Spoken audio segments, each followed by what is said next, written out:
everybody, and welcome once again back to my classroom, where today we're going to be talking about some select idioms from Chapter 5 for English for Everyone, English Idioms, which is a great idiom book. I really like it. This week we're going to be talking about good things, so let's dive right in. The first idiom I want to talk about is best of both worlds. I love this idiom. Best of both worlds means it has a benefit of having two different things simultaneously, two different kinds of worlds. So our example sentence for that is being to teach an idiom class and write a novel gives me the best of both worlds, because these are both things that I really enjoy. I love talking about idioms and language, and I also love writing, and I'm working on my first novel, which I hope to have out by the end of the year. I have the best of both worlds. The next idiom is also a world idiom, and it's another one I really like,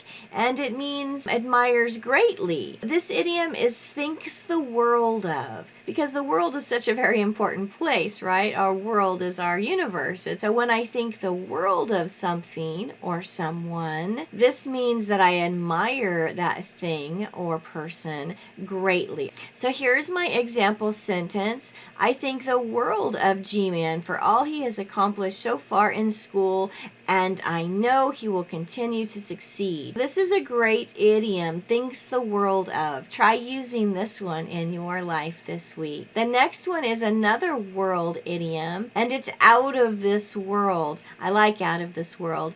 Out of this world, the meaning in our book is terrific or great, fantastic, something that's phenomenal. So this is a fun way to compliment somebody. So we could say, these new gluten-free cookies that have chocolate chip and brownie pieces taste out of this world. They're terrific. They're fantastic. Our bonus idiom, which is not in the book, so this is just a fun extra idiom for us. To be on top of the world means to be ecstatic, because we're at the top of the world. And our example for this would be, getting that job made me feel on top of the world. Those are our world idioms that we have that are positive. We also have another world idiom that is negative. It's a bonus idiom. Well, I just brought it up because we're doing world idioms today, which is kind of fun. It's when your world comes crashing down. So the verb that you can use with this is comes,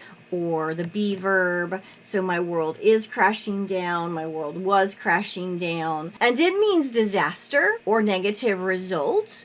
So an example for this would be, my world came crashing down when my mom died. We could also talk about what's happening right now with the pandemic. My world came crashing down when all my classes went online. For some students, they're not handling that very well at all, which is very difficult. It's a very difficult time right now. So it's good to have other ways to talk about negative things idiomatically, because you might hear that in the news or in the newspaper. You also sometimes might hear end of the world. It's the end of the world.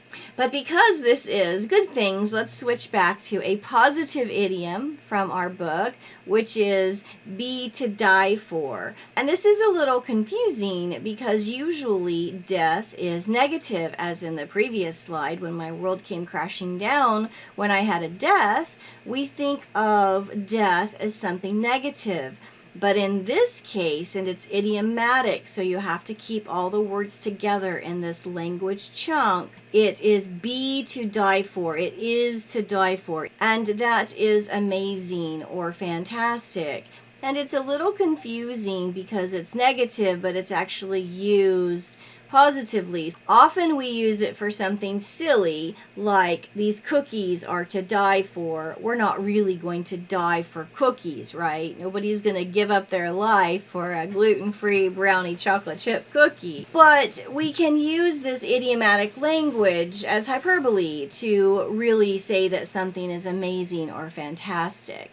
The next one from our book is be the top of the line. So be the top of the line is a great way to express the best quality of something. We have lines of clothing, lines of cars, lines of computers, and to be the top of the line means to be the best in that particular line of things. And my example sentence, I apologize because there's a grammar error here and I didn't want to start over the video because it's so difficult to record things. The BMW 8 Series is top of the line starting at $142,500. Oh my goodness, that is an expensive car. That's how much it starts at. So clearly that's the best quality. So the top of the line just means the best of something. Our next idiom is second to none. If you're first place, then you're the best, right? But if you're second to none, that actually means you're first. So it's a fun way to play with the language. And what it means is that it's better than others. Second to none means first. And our example sentence for that is, for me, a Porsche 911 is second to none. Because that's my dream car, I'll be honest. I would love to have a Porsche 911, but you know, I don't. So that's the best, the first. It's better than others. Second to none. And that was it. This video, this week, short and sweet, some good things. There are other good things in our book, so I encourage you to, even in these difficult times, look around and see if you too can't find some good things that make life fun and give us fun ways to talk about our language so that maybe we can be out of this world or second to none. Have a great week, everybody.